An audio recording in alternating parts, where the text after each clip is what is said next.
listening to, in my humble opinion, only on 101.3 Jams.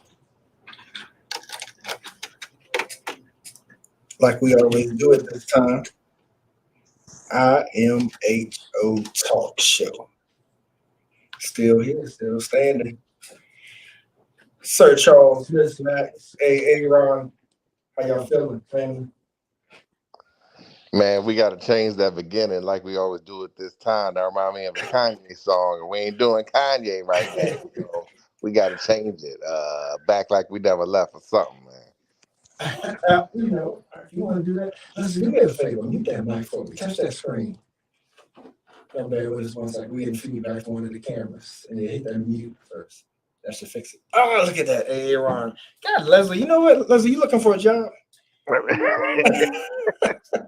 kind of got nostalgic coming up in here. This is my old studio. I'm like, oh, yeah, that's right. Goodness. That's right. I ain't been in this joint in a minute. That's right. And we appreciate you coming back. And I'm sure the family know none other than Leslie Scott Jones joining us right about now. That's right. It's Sir Charles, Ron, Miss Max. And we here like we never left, y'all. Imho Talk Show. Tell a friend, streaming worldwide right now, broadcasting live. We got a jam-packed show. Ron, Miss Max. We're gonna give the people what they want, of course.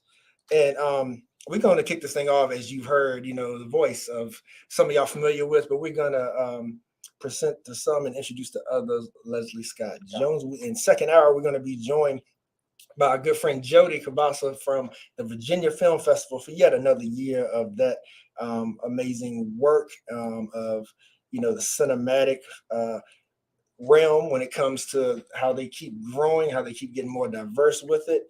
And bottom of the hour, this may be our last live on air before election time. And so we're going to be joined by Jesse Higgins from Charlottesville tomorrow to give us the scoop on their voters guide. How'd that sound to you, Ron? Man, it sounds wonderful. I love the film festival, man. That's one of my favorite things. And obviously, anytime we can talk about some constructive Black history with one of the premier schools we got in that area, it's always a treat, always a treat. That's right.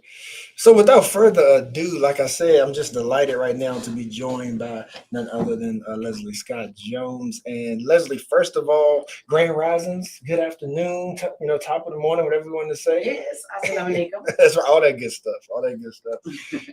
So I'm delighted to have you here.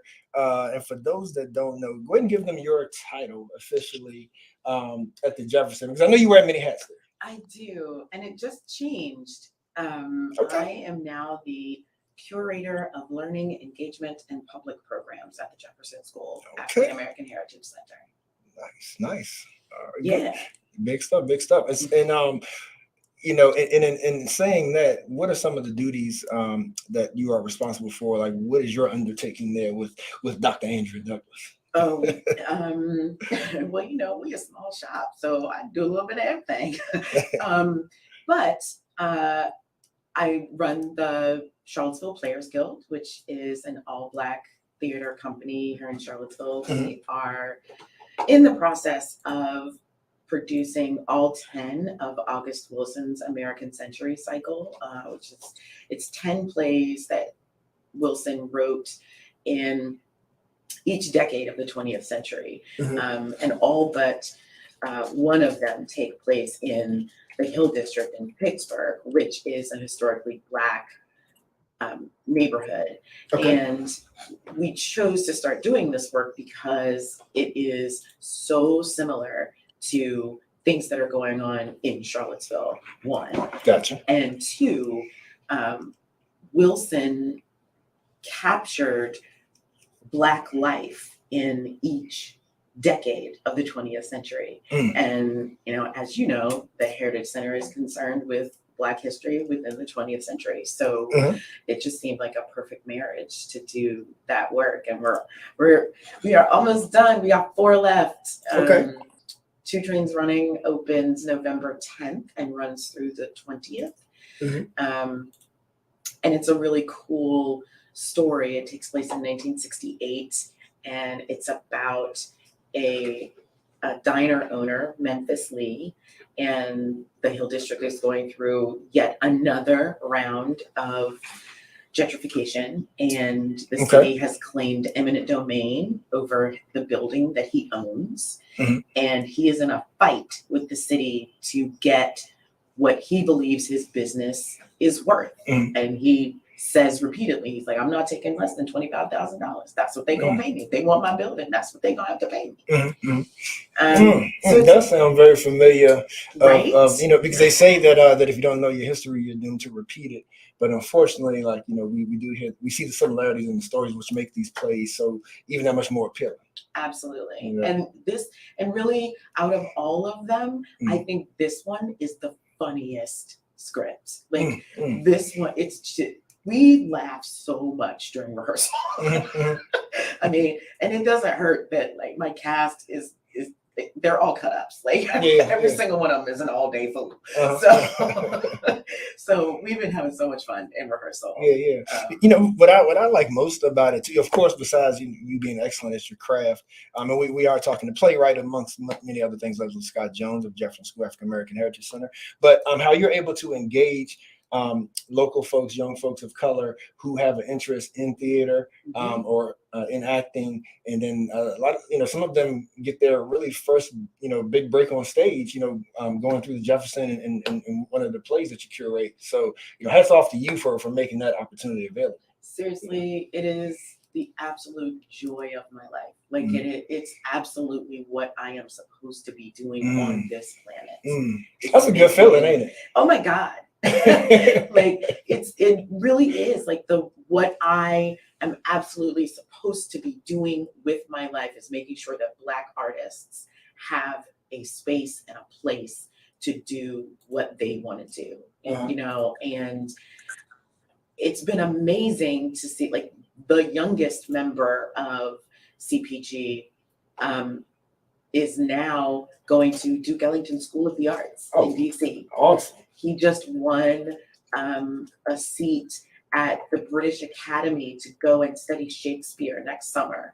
Like that kind of stuff. It's like, yes, that's what you wanted to do. Like you figured it out here. You got to practice your craft and then you're taking it somewhere. And to be able to see young people figure that out. Like we just did a few months ago, into the summer, we did a night of one-act plays written by first-time playwrights. One of whom was 12. She's 12.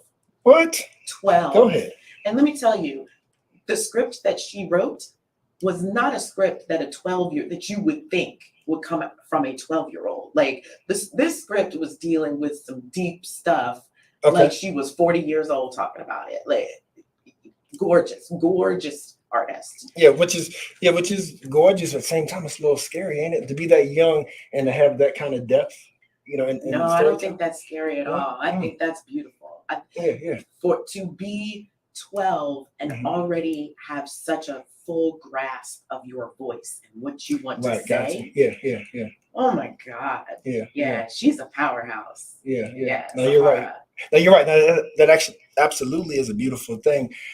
I was thinking of it from the aspect of how you were telling just telling the story about how there's things, even from the 20s that we can relate to today. And I was thinking about the, young people and all that we go through and how the arts, whether it's music, whether it's stage, whatever the case is, like, I feel like that's our freedom of speech, or should be. Yes. You know what I mean? And so like when that gets squelched, I take serious concern with that. But I say that because everything that's going on in the world today, right? And, like all that our young people have to deal with and have to conceptualize. Yes. You know what I mean? Is like, that's what's scary to me. And then for them to then know that they're going to be our next artists and stuff, right? And then they're going to have to tell those stories. Yeah. Like, but see, they're ready to tell them. They're absolutely ready to tell them. They just need a space and a place to do that. And the Heritage Center is the place that they can do that. Dr. Douglas and I take great pride and pleasure in the fact that if you Black and you got an idea for something, a movie you want to show, a song you want to sing, like whatever it is, like come That's on. We want you here. This is your space. This is a historically Black space. That's right. Originally Black-owned land. Mm. So it's ours, and we need to take more use of it. Absolutely. More Absolutely. ownership of it. Yeah, thank you for just putting it on the table like that, because that's absolutely the case, ladies and gentlemen. So tell the folks about some of the other programs that you've done, because you all do more than just plays. I mean, like there's been everything from like open mic nights. There's been like songwriting workshops. There's been hip hop workshops. I mean, there's just been an array of things that celebrate and that teach our culture. Absolutely. So kind of give a rundown of maybe some of your highlights, for the folks who may not know. Sure. Well, we do several like staple events during the year.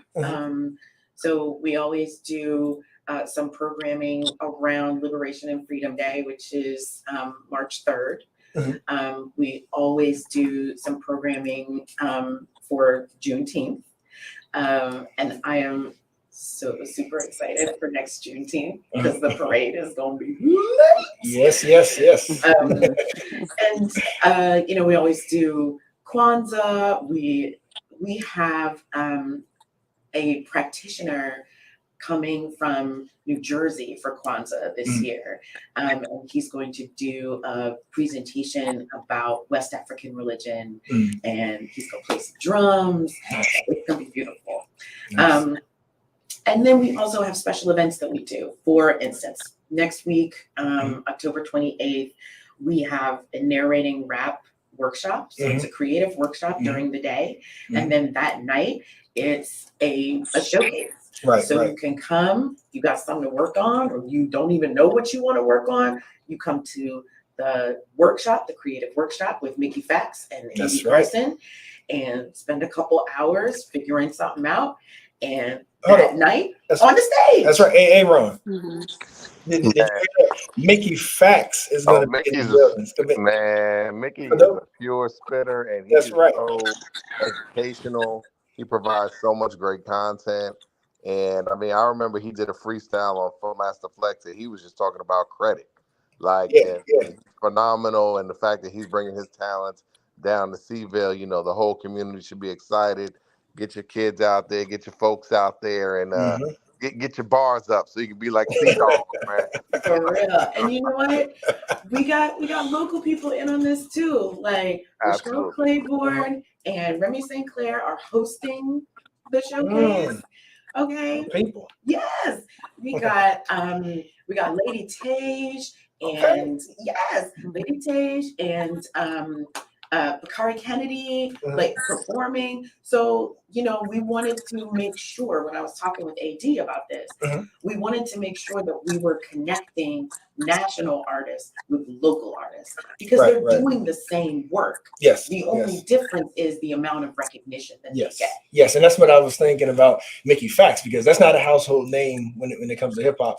But that's important for folks to know that, because he's a ghostwriter, as they call it. Right. He's written some of the songs that y'all have no idea. Right. He's a lyricist, and that, like, I know Remy did the hip hop class, and when we had him in here, and he was talking about that, on how, like, when it comes to the culture, it's so expansive. Yes. But like a lot of times, like some of our young folks be like, oh, I want to be a rapper because I see the rapper with the jewels and the cars and stuff. Right. But not knowing that they're not the ones in that whole picture that make the most money. They're not. But that's the whole thing about the music business in general. Like, we have a program called Echo Ise, which is Urban for Performance Education. And I started the program because I saw how Black children were being pushed out of the arts in the school system, right? Because they get to a certain point, they get to middle school, and then all of a sudden they have to choose between sports and art. Right. And most of them are going to choose sports because that's what their friends doing. They see it as more easy access. And if you really want to be like a top tier musician, you have to have one-on-one instruction. That's right. And most of us can't afford to send our kids to one-on-one instruction. That's a lot of money. It is. $60 for 1 half-hour session. Ain't nobody got money for that. Right. Like, we try to eat. Right. Spot on. But so I when I saw that, I was like, okay, so we need to fill this hole. Like this is something that we can do. Mhm. And so all of our practitioners are working artists. There are people that do this for a living and want to share what they know with with younger people that look like them. Mhm. So Mhm. we're providing classes. I mean, we got African drumming, we Yep. got a jazz guitarist ready to teach somebody some jazz guitar. Come on in. Yep. Okay. We have voice lessons, we have acting lessons, playwriting, like whatever you are interested in doing, Mhm. we can find a practitioner that does it professionally to teach it to you. Mhm. Mhm. And on top of that, part of the program is teaching you how to be an entrepreneur. Mhm. How do you set up an LLC?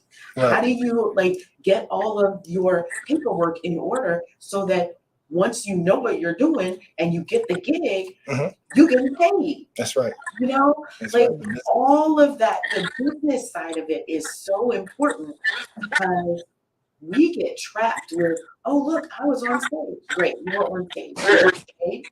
Mm. Did you So, get paid? that's right. You know, like, and what did you get paid? Mhm. 3 other people were on stage with you. They got paid $300 and you got 25. Mm. Something wrong with that. Something wrong with that. You know, like teaching them how to negotiate, how to put things in contracts so that they're not taken advantage of, Mhm. how to Yes. Yes. copyright their work so that it can't be stolen. Like all of those things, even if you don't want to spend your life creating art, Mhm. those are things that can transfer into whatever you do. That's right. Mhm. That's right. Mhm. You I have have a question, Charles. sports and art, and that's one thing that it teaches, like life lessons Yes. within them. Yeah. Yes, Miss Max. Yeah, sure. Hey, Leslie, how you doing? Good to see you. Thanks for joining us today. So I have a question, and it's more so related to your interpretation of the impact that the Jefferson School is having. We're all, a lot of different groups and individuals working in our own corners of Seville, trying to create space for Black people and trying to inform people and what have you, just really trying to make an impact. And so when I was listening to your explanation of a lot of the work that the Jefferson School was doing, um, I've been to a number of events at the Jefferson School, and oftentimes, there are more white faces than Black. And Yeah. so, in listening to your description of everything, I wondered what you feel like from the Jefferson School's perspective, the impact that your work is having, or because I am curious to know, like, are people showing up to be entertained, or to say they went to the Black event, or are they really taking back what they're absorbing at these events to their respective parts of the city, and speaking to their Yeah. constituents about it, and really trying to create some type of change for Yes. the greater city. What are your thoughts there? And Dr. Douglas and I are really careful about what we program and how Mhm. we market it, and um, because we don't want it to be Black people being commoditized, Mm. right? We get Mhm. enough of that. You know what I'm saying? Like, that happens in Mhm. every other Yeah. place in our lives Yeah. and in our existence. Yep. So we are very aware of that. And at a certain point, we can't help who walks through the door. Right. You Of know what I'm course. saying? But the impetus for everything that we do is Mhm. this is about Black people, Right. and we are doing it for Black people. Mhm. And the bottom line is, if there were more Black people in the room, Yes. there wouldn't be space for those white people to be in the room. Mhm. Very true. That's the bottom line. Yes. Very true. We gonna do what we do because we believe that it is absolutely important to hold this space, right? To Mhm. stand in this space and say, no, this is about Black people, period. Mhm. Mhm. Mhm. Yeah, and that's one of the things that happens a lot is like we don't put in the work or the effort. And then other folks see the value in us, even when we don't see the value in us. And so when they sometimes come those in and intentions are good, and sometimes right, not so good. exactly. But then when they step in and fill the void, then we have our mouth open. And dare I say that if the Jefferson did not have the support or funding needed to continue, a lot of us would have our mouth open at that point. Yes. Instead of being open to it right now. That's why the Heritage Center exists, because alumni found out what they wanted to do with the building and said, "Oh, no, wait. This was our school. That's right. What exactly do you think you're doing?" Yeah. So we need the rest of the community to feel the same kind of ownership and say, "Hold on, this is my space. I'm doing this because this is my space." Yes. You know, and there is always the issue of how do we reach more Black people in the city and in the counties. And let me tell you, we do everything we can to do it, right? You know, we're on the radio, we're on Facebook, we're on Twitter, we're on Instagram. In the community. We are in the community. In the community. We are tabling events. We, you know, like we did a whole So what's the disconnect? In June and July, where we were literally giving away free memberships. Because we want people to know what's going on. And the thing that we keep hearing is, "Oh, well, I didn't know that was happening." And it's like, okay, well, I'm communicating in every avenue that I have to communicate to you. So at some point, there has to be some reciprocity. Yes.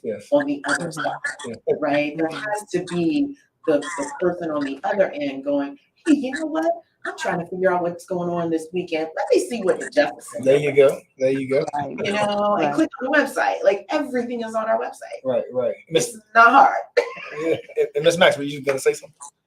No. Okay. But I heard you, I'm in complete agreement with Leslie, and can appreciate her placing the accountability, being open and honest enough to speak about where some of the accountability really lies, because sometimes we talk around that issue, and sometimes people outright get upset when you start talking about who's accountable.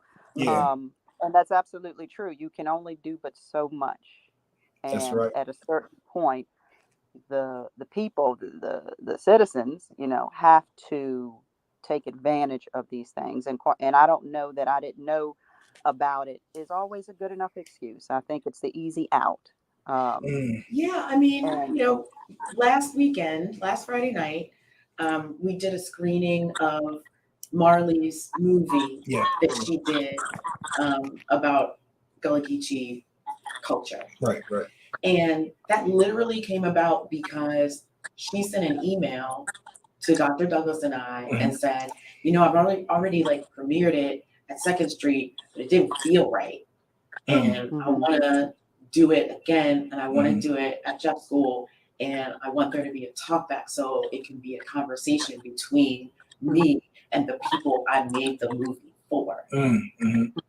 And there was that was literally the conversation, and we were like, "Cool, pick a day, let's go." Right.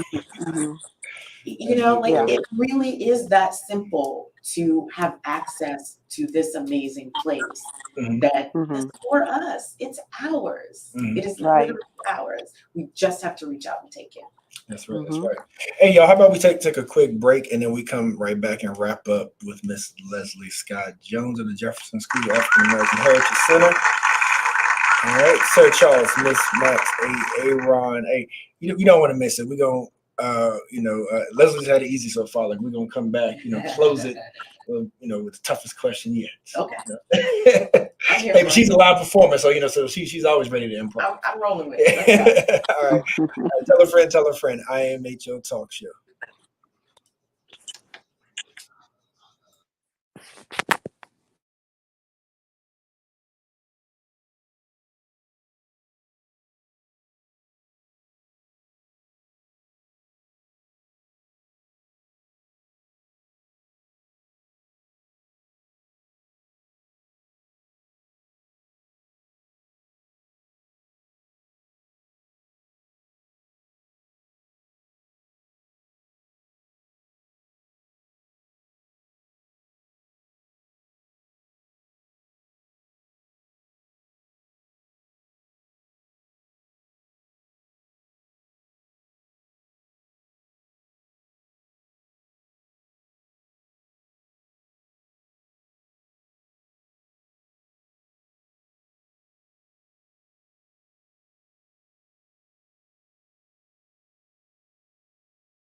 I to the ism, H to the Izzo talk show. Sir Charles, Miss Max, A. Ron, Leslie Scott Jones. We in the booth, we in the building. So Leslie, before we let you go, I know one thing that's definitely burning on my heart, and I believe the majority of our people is finding a solution to reduce the crime rate, finding a solution to capture the minds and the spirits of our young people, to get them refocused on life. Yeah, Literally refocused on the value of life. absolutely. And so talk about the arts and and the impact that can play, for the folks who may be wondering, like, that may need another reason on why they should get involved and support. Because let me just preface by saying that, like, one of the most memorable points of my life was going to the Music Resource Center. And I'm, like, I'm not old school Music Resource Center, but I'm old school Music Resource Center. I understand. So I'm Music Resource Center back when it was over, by the railroad track. Yeah. And like that's where I met Clee Logan. Right. And I take that back. Clee Logan was working at Distractions, which was in Summer Square here. It was like a record store. First met him when I was a kid, but then went to Music Resource Center. And some of the bonds and friendships that I created then over the arts, right? Absolutely. Like, we were learning production, we were learning about music, and bonds were created, and it kept us out of trouble.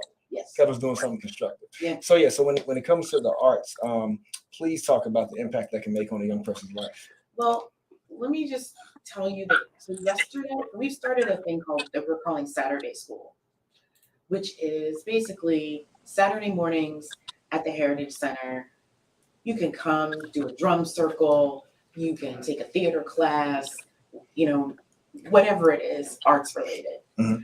We just had a group of teenagers from Uplift UVA that came in yesterday. Mm-hmm. And I was asked to give a presentation to them. And so it's like 20, sophomore, juniors, a couple seniors in the room. Mm-hmm. All children of color. Okay. And I asked them, the first question I asked them was, what do you think the first thing Black people did in Charlottesville after emancipation? And there were blank faces. They were like, oh, I know that. And I said, they started this school. That's the first thing they did. Isabella Gibbons started the school in 1865. Okay. And that was not happenstance. Right, that was purposeful, because they understood that an educated mind can never be put in chains. Right? Yes. And when we walk into the large gallery of the permanent exhibit, there's a photograph of the first graduating class from the school. And if you've ever been there, you remember the photo because it's huge. It takes up the whole wall. And you look at these children and they're all different ages. There's some adults in the picture. Isabella herself is in the picture holding her diploma, right? But all of these beautiful Black children are dressed to the nines. They're holding their diplomas. They're holding a book. And I said to them, we always think of Blackness being performative in a negative way. But look at this picture. Yes. They are being performative. And what they are saying is, I am strong. I am intelligent. I am powerful. I am making decisions about my own life. Right? And all of that, everything that happened at Jeff School when it was an operating school had something to do with the arts. Yeah. They were in a band. They were being cheerleaders. They were like, all of these things happened at the school and created a culture that allowed these children to grow up around people that cared about what they were doing, that knew who their mother and father was. If they acted up, it wasn't, oh, you're in trouble. It was like, I'm calling your mama. She coming to get you. Oh yeah, I missed that. Right? It was that kind of old school culture, right? And that's what this place still is, right? I mean, we had Yolanda Coles and 4 her littles in there yesterday. That's awesome. All of them, all different ages, sat through my Black Theatrical Voice class, and they were commenting and, you know, answering questions, and it was beautiful. It was beautiful. Now, if that class were full of Black children, right, not only would they be learning about their own culture and their own history, but they would be excited about something that doesn't have to do with drugs or guns or running the street or whatever. Like, it would give them a purpose, and it would give them people to be accountable to outside of their house that care about them. You know, and that's what we need. Exactly what we need. You know, we need those uncles and those aunties. Yep. You know, to see them in the street and be like, you ain't supposed to be here. What you doing? That's right. That's right. Yeah, to give you a beating in the street, then you get a beating when you get home. Right. That's right. Because that's how it used to work. You know what I mean? I grew up here. My paternal grandmother is one of 12. My maternal grandmother is one of 13. And nobody went anywhere. I could spit and hit a cousin on any given day. And when I was a kid, I hated it because I couldn't go nowhere without a family member seeing me. Right. You know? Yeah, you get. Well, let me tell you, the fire that you have and the passion that you have for the Jefferson School and its work, and the reverence that you have for the Black diaspora is apparent. It is truly apparent. And so I want to thank you for all of your hard work. And, you know, and I want to speak directly to the listeners right now. Like, all of us, I think, are very aware that we are losing our kids at a fast rate. And I mean that literally and figuratively. And we must do something. And there are people that care in this community that are trying to create opportunities for you to take advantage of, so you can see your baby grow old, so that you can become a grandparent, so they can go off to college. So and not just grow up. Like, we want them to be armed with the knowledge and the self-esteem to thrive. All of those things. Right? I told those children from Uplift yesterday, I was like, you know, this is the best job I have ever had, because I can be my absolute authentic self at every single moment. Right. No matter what that is. Right? And I said, and I want that for you. But in order for you to get that, you have to understand where you came from. You have to understand your history. You have to understand how the things that happened in this world impacted your community. And so you can understand how not to do that again. There you go. And it's one thing to make that plea to the kids, you know, and some of them will stumble in by happenstance, but we have to speak to the people that are responsible for these kids, whether you're mentoring them, whether you're the actual parent, the grandparent, somebody who cares, whomever, because they play a major role in making sure that their child is hearing the right things and in the right space and given an opportunity and things like that. So it's important that these people also understand the value of the Jeff School and want to do all within their power to ensure that their kid grows up with all of these things that we're talking about. They reach an old age, but they also understand their self-worth, their value, the importance of who they are, and so on and so forth. So spot on. Yeah. So and for all you entrepreneurs out there, all right, so y'all got a business, you want to showcase your business, you want to we have been trying to do pop-ups of vendor fairs with all Black businesses, and we want to do one for Kwanzaa. Okay. to have several businesses table during Kwanzaa and have your wares available. So get in touch with me. My email is publicprograms, all lowercase, all one word, Let me type that for people. jeffschoolheritagecenter.org. Mm-hmm. Send me an email. You want to table at an event? You want to be part of the next Black Business Fair? You have a business and you want to sponsor partially or fully one of the programs that we offer? Please get in touch with me, because if we can make sure that the Heritage Center has the resources, financial and people, that we need, then we can make sure that it's always here for us. And you said public programs? Public programs at jeffschoolheritagecenter.org. Okay. All right, here we go.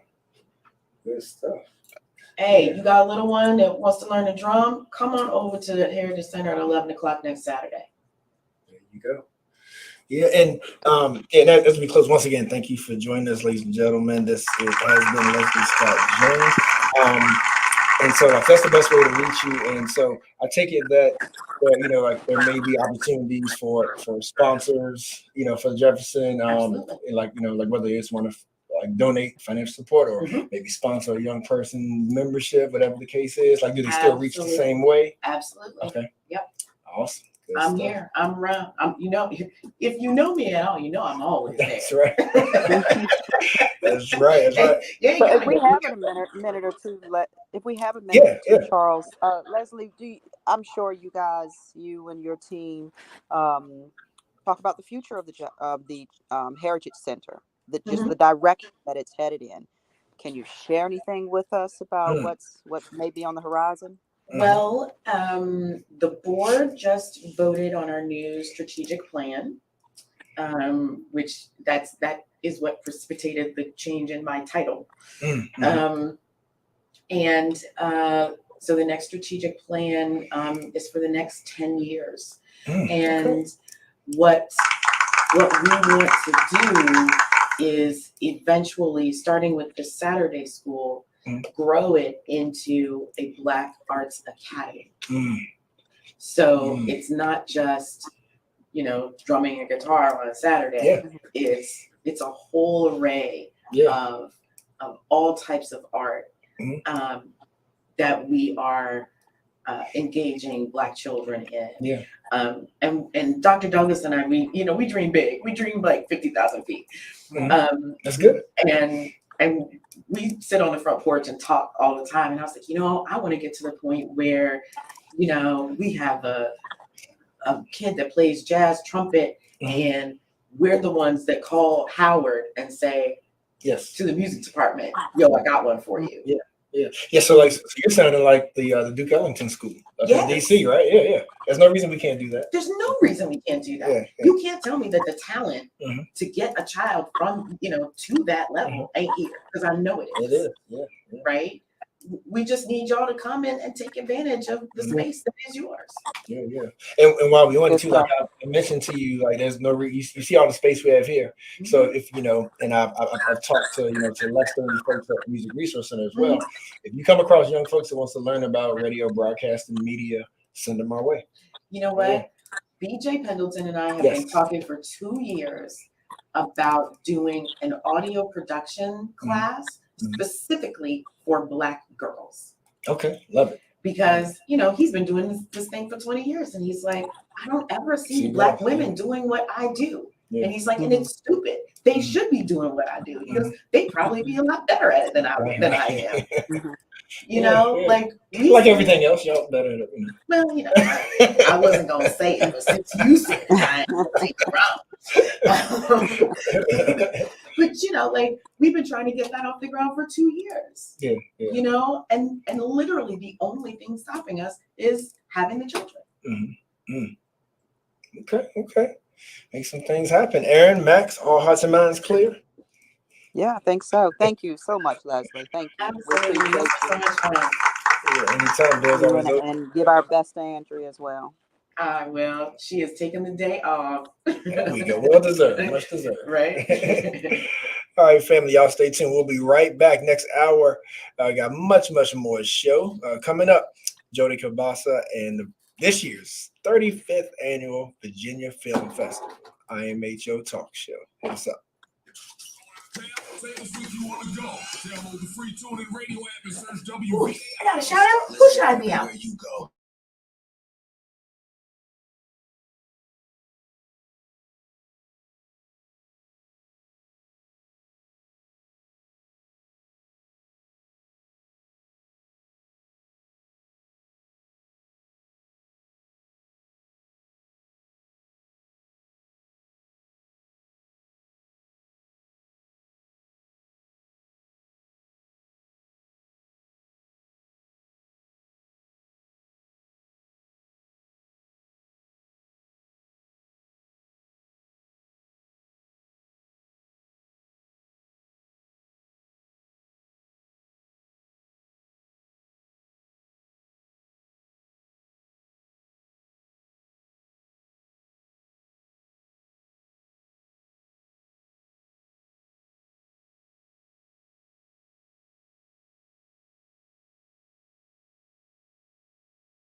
grab your headphones. See many people online.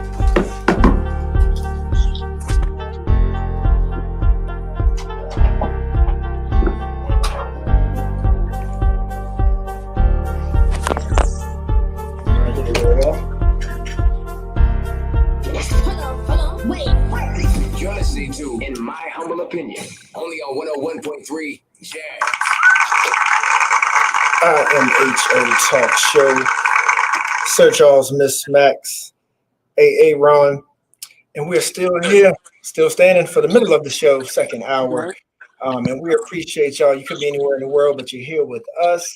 And speaking of which, we are joined, as promised, by Jody Kabasa and Ilya of the Film Festival, Virginia's Film Festival, the 35th. That's right. That's right. 35th annual. And first of all, I want to thank Jody and team for always, joining our airwaves and seeing the importance of you, our listeners. And I appreciate, the great work and the diversity that your team shows year in and year out, and the films seem to get better. So how you feeling? Year 35. I think we feel pretty good about the lineup this year. Ilya Tovitz, who's joining us today, is been with us now for a little over 6 months, and he joined us from Washington, D.C. as our senior programmer, and he's brought a wealth of experience to the festival, and I think it shows in this year's lineup. We've got far and away, I think, the most diverse lineup of films and of special guest artists that we're bringing in this year that I've ever seen in my now 14 years running the Virginia Film Festival. So I'm really pleased with it. Now it's really, kind of up to us to reach out to the community and hopefully get them excited and feel comfortable about getting back in the theaters after the pandemic that we've all experienced in the last couple of years. Absolutely. So when you look at Charlottesville, Jody, and you look at year 35, like how did you guys approach this? Like what's different about the 35th? Well, I mean, one of the things that's different is having Ilya join the team. I think he's brought a significant amount of experience and a particular interest, I think, in international cinema as well, which is reflected in this year's program. And also, again, a commitment to, bringing in diverse artists as well. And, that can be a crapshoot from year to year. People have to say yes to come into. It's not that we're inviting, but if you saw our track record on the number of no's that we receive for whatever reasons, personal reasons, or they're busy, or whatever the case may be, we certainly wouldn't be hitting on a Major League Baseball team, that's for sure. But this year we really ended up with a great selection of artists, and so I think that's one of the different things. And then again, we're coming back out of the pandemic, so we've been ramping up. Last year we were back in person, but because we had to test people to get on the stage to be able to talk, we were really at a disadvantage. We only brought in about 35 people, and we're going to be bringing in probably close to 100, 125 total filmmakers, artists, movie stars this year, which really makes for just a really great lineup of people that will join us. Ilya, I don't know if you want to add to this as well. Absolutely. I think that Jody hit the nail on the head. In terms of returning from the pandemic, the last festival was already fully in person, and it was actually the first large major cultural event to be back in Charlottesville, not in a virtual sense. But the pandemic was still with us in a way that we're not entirely past it, but I think we're a little bit more comfortable with what it holds. And what that meant for this year is we're inaugurating a good number of awards for the first time, giving them out to major stars like Jonathan Majors, who is our breakthrough star. Yes. On Thursday evening, we're showing the film Devotion, about the first ever African-American naval pilot, played by Jonathan Majors. For those whose name doesn't immediately ring out, I'm sure if you don't today, within a couple of months, he is slated to be the co-lead in Creed 3. He is going to be taking over the Marvel Universe as Kang the Conqueror. That's right. And before, you might have seen him in 2017 and an amazing film, Last Black Man in San Francisco, where he had the lead, The Five Bloods. He is really, truly on the precipice of superstardom and has already shown dynamic and range. He's getting our Breakthrough Star Award. It's just one of many honors that we're honoring. I might add, if you haven't seen the trailer for Creed 3 yet, that's another one. Look it up. It's awesome, and he's it's wow. I can't wait to see that film with him in it too. So Ilya's real quick, Charles. Ilya's, I'm curious. Lovecraft County country, and I love that. I'm still mad it got canceled. I don't know what HBO was thinking. He showed up in Loki. He's already quite a number of credits for a young actor, but he is truly about to take over Hollywood if he has not already. And Miss Max, go ahead. Yeah, no, so I was just curious about Elias's drive for having a more diverse lineup, as you all have mentioned today. Is that is the driving force behind that just the history of Charlottesville, and especially the recent history? There are just more works out there with that are written by minorities, or minorities are leading roles that are just, of I don't know, I don't want to say better quality, but they just deserve a spot, I guess I could say, in the film festival this year. I think hopefully this is where we're headed as a country, as Hollywood, as an entertainment industry. I know for the festival, it is absolutely critical to our mission to present the world in all of its perspectives, its shades, its backgrounds, ethnicities, sociopolitical, and so forth. We are looking for the festival to be two things, and they're really flip sides of the same coin. One is a reflection of the entirety of our community. So we want people to see themselves, see heroes from their community on screen reflected through representation. And the other is discovery, is to see people that don't look like yourself, or maybe that do, but that have a very different background, different perspectives halfway around the world. So when Jody talked about the international cinema, part of our goal here really is to bring the world to Charlottesville, to bring the world of perspectives to Charlottesville, whether that be African American, whether that be Asian, Latino, so forth. Gotcha. I have to ask, like, do you guys feel a pressure, like from different, I'll say interest groups? Like, is there a pressure to be represented? You know what I mean? Because I gotta imagine, like, there has to be a fine balance between first saying, okay, like, this is the quality of work, this is a body of work that deserves to be in a film festival, versus we need to have this representation from Group A. I mean, first and foremost, I think that all the groups that we're representing have really high quality works. We're not showing bad films in the film festival, and there's plenty of excellent work that's being done by people of all colors and ethnicities and races, socio-political, as you said. And I think that the festival is able to represent that. And there's also bad work being done by lots of people in the world too. We can happily ignore that work without any pressure, because there's so much good work being done that it's easy enough to be able to bring that. I think that the biggest issue, and sometimes you've seen it reflected in the festival and sometimes not seen it reflected in the festival, is that we can only invite people to come into the festival. We can't even begin to pay people large sums of money, because you can imagine what a lot of these Hollywood stars get, and you can't begin to pay a fee for them to show up. So of course we fly them in, we put them up, but we're really dependent upon them saying yes ultimately. And I think I'm really excited, because what we've done is we've expanded the number of asks that we put out there, as we've also expanded the diversity of the program. And so I think this year more than ever, we have a better, higher batting average than we've had in past years of bringing in a really diverse slate of artists, which is good. I think the films have always been part of the program. We've always had a lot of great diverse films, but even more so this year. Yeah, I was definitely impressed, when I saw Jonathan Majors, was coming. But of course, like, you guys have had Spike Lee before, and so you've had big names. But like you said, anyone that's not familiar with his work definitely should get familiarized, because I'm definitely a huge fan. So looking forward to hearing what he has to say. So I tell you what, Max, Aaron, if it's cool, let's go ahead and take a quick break, and then we'll come back and we can kind of bust down through the actual schedule, and Ilya and Jody can give us their, like, some of their top favorites, and maybe from this list that they think our listeners should know about. Sound good? Sounds good. All right. So yeah, we are talking to Jody and Ilya of the Virginia Film Festival, and they are in their 35th annual year for the festival, and it is November 2nd through the 6th this year. So stay tuned. We're gonna be right back with Jody and Ilya. All right. I am H.O. family. Be right back at it. All right. See Bill's #1 for classics and interactive hip hop and R&B. Goes, it's 101 Jam.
say too, in my humble opinion.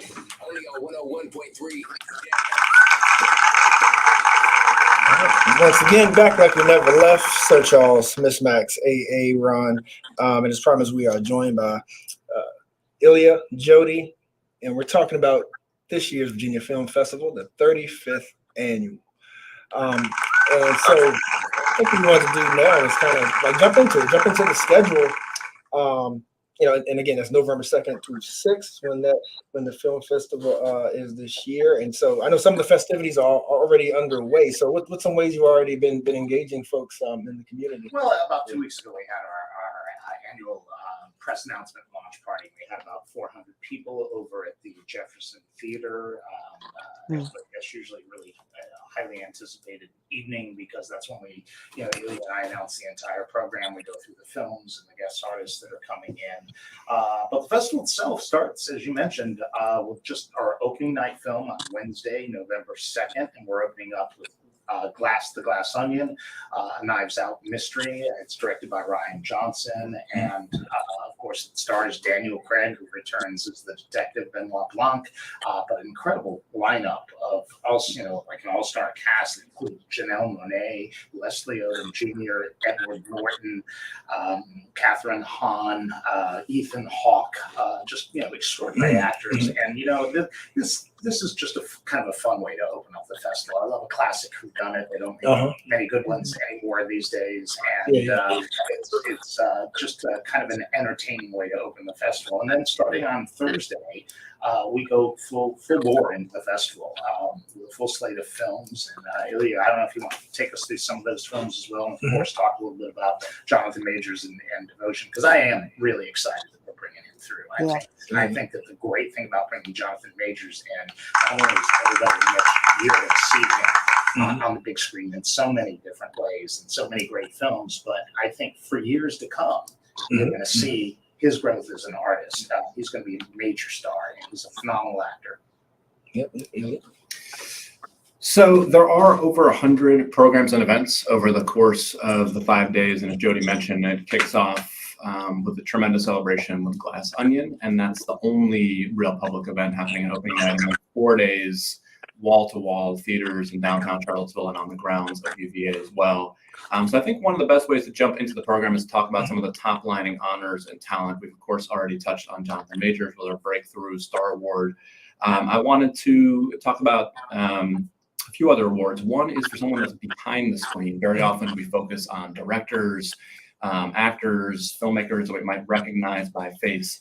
But of course, if anyone's ever stayed for the credits after a big budget movie, you'll see they'll roll on and on and on. And that's because it takes truly an army of creative people that are thinking visually, that are thinking creatively about how to bring narrative stories to you. And we wanted to spotlight some of the folks that are really doing high-level work here. So thrilled this year to be bringing Eugenio Caballero. He is the production designer for a brand new film by Alejandro Iñárritu, who was 5 times nominated and also won an Oscar award for Best Film. He's back with Bardo, perhaps his most personal tale. This one is about a Mexican journalist. It's the first time in a while that Alejandro Iñárritu has returned back to Mexico. And the production designer has a lot to do with the art direction, how everything looks on screen physically. And if you were to just check out the trailer, which I highly recommend for Bardo, you'll see how the visuals jump off the wall, how zany they are, how vibrant they are, how dynamic they are. And much of that is the work of Eugenio Caballero, who we are giving our craft award to this year on Saturday night with Bardo. Oh, awesome. And so I'll take it, is that one in Spanish with subtitles? Or?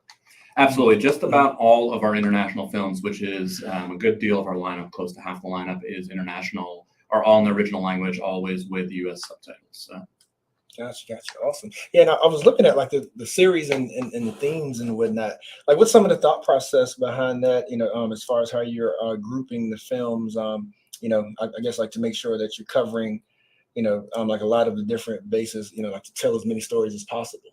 Well, I think that's it exactly. There's so many great stories to be told by artists, and we want to be able to look at a number of different countries and people. We have a series that focuses on Korean cinema. We have a series that takes a look at Mexican cinema. We have an environmental series, which is a new series that we've launched this year as well. Of course, we have a Black Excellence series with an incredible lineup of films and several artists. Yeah, I don't know if you want to touch about Sam Pollard is one of the awards that you were going to talk about as well. But, a great documentary that he's just done. Absolutely. So in the Black Excellence series, which celebrates African-American life and perspectives, there are 11 in total, but one of the others is an award winner. As Jody mentioned, Sam Pollard, who is considered one of the foremost chroniclers of the African-American experience today. We're in fact giving him our Chronicler Award, honoring a documentarian. He is in town with a brand new film called Lowndes County and the Road to Black Power, which could scarcely be more timely. This is a film about voter disenfranchisement, right as we are on the precipice, of course, of a huge midterm election. And while this focuses on the 60s in the South, primarily many of the tactics, many of the themes that the film explores in terms of disenfranchising voters, making voting more difficult, are still very current and timely and important for us to discuss today. And we are deeply honored to have with us Sam Pollard. For those who might not recognize his name immediately, for a long period of time, he was Spike Lee's editor and co-producer on films such as Bamboozled, Fever, Four Little Girls, for which he was nominated for an Oscar, and several others. And then a little bit under 10 years ago, he struck out on his own and began to produce and direct his own works. You might recognize films like MLK, FBI, or Citizen Ash, Two Trains Running, and of course this new one, Lowndes County and the Road to Black Power. That's awesome. Yeah. So I guess you mentioned yours earlier, but Jody, like what's maybe the film or two that you're most looking forward to?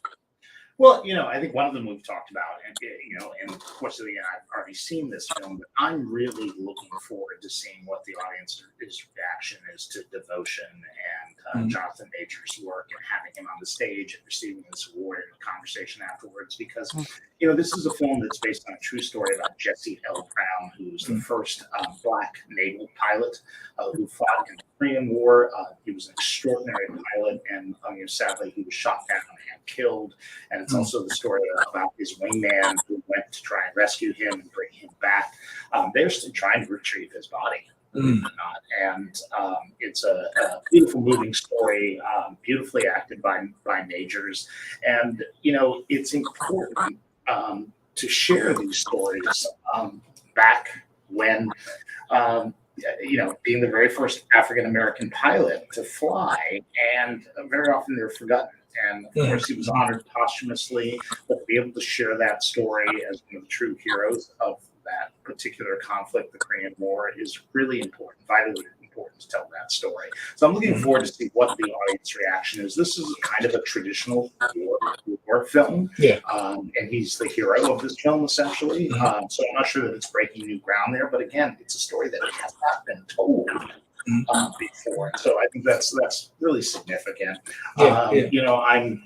I'm looking forward to seeing how the audience responds to Descendant as well. Now, this film is all going to be out in advance of the festival, but this is about the story of the Clotilda, which was the last slave trading ship that came in illegally after slave trading, and bringing Africans in had been outlawed for many, many years. And this one individual did it anyway, scuttled the ship out of fear of being detained and potentially convicted.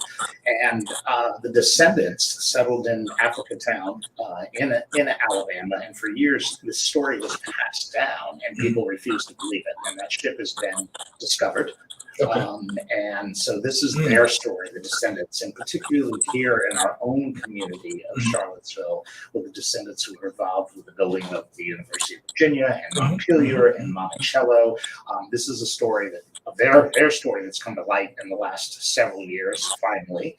And I think this is an opportunity to look at another community as well and to tell that story. And it plays out on many, many different levels. So it's a fascinating story as well. Yeah, I believe a friend of ours, Leticia Gathers, is going to be on the panel. Yes. Right? The discussion for that.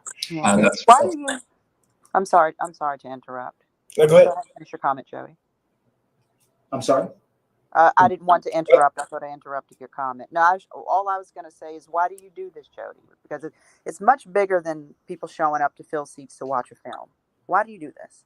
Well, it isn't. It is. You're absolutely right. It's far bigger than that. But I think that, at least in my experience, um, there are people that get together that meet to talk about these issues sometimes. Sometimes they'll go to hear a lecture from somebody, or sometimes there's a community presentation. And I think that's absolutely valuable on every level. But film is really different because a lot of people go to a film and they might be going because they're truly interested in this, or they might want to learn about it. And I think film as an art form makes this very accessible to engage in discussion about it. So that's really important. People go to the film that might be unconvinced, or they might not have heard the story, and they'll open up to hearing it. And then that's the beauty of the film festival, is we have these kind of community discussions afterwards that I think are really accessible to people. People might be intimidated to go to a different type of event, but they'll go to the festival, and then their ears and their eyes will be opened by this conversation. So from my perspective, that's why I do it. And, during the process of programming, I've learned personally a lot, a great deal, by seeing these films and then hearing other people that engage in the conversation. So it's a learning process for me as well. Yeah, to that point, Max's question, like I can feel that energy. Like there's an art to what you guys do, right? You know what I mean? Like there's art being presented and displayed, but the work that you're doing is art within itself. Because I heard you mention like the joy that I can tell that you get out of seeing the reaction of your viewers and seeing people satisfied and enjoying a presentation. Well, providing that platform for people to have these discussions is really great. We're not breaking new ground here. We're absolutely not. These discussions are going on, but are they always reaching people that need to be reached? Exactly. And so, my hope is this is a portal to allow those conversations to happen. I genuinely get excited when we see a film, whether it's a narrative film or a documentary film, that is so current in terms of what's happening in our own community. And I say, I know this is going to resonate in our community. All we need to do is provide the platform and invite people to show up and get some of the right speakers involved to share their own stories about this. And so that's I think that's one of the best things about the film festival, and the thing that excites me more than anything is my very small thing, just by providing a platform that I can give back to the community. Yeah. Absolutely. Thank you. I know that the last thing that I had is something that jumped out to me was the imagining the fight against Native American mascot. Like that's such a huge thing right now, as it's been for forever, right? The history of the country, right? Of just the respect, for the natives. And I even know about, like, we've had a guest on from the Monacan Indian Nation, here in Virginia, where they're trying to, keep their sanctity and things of that sort.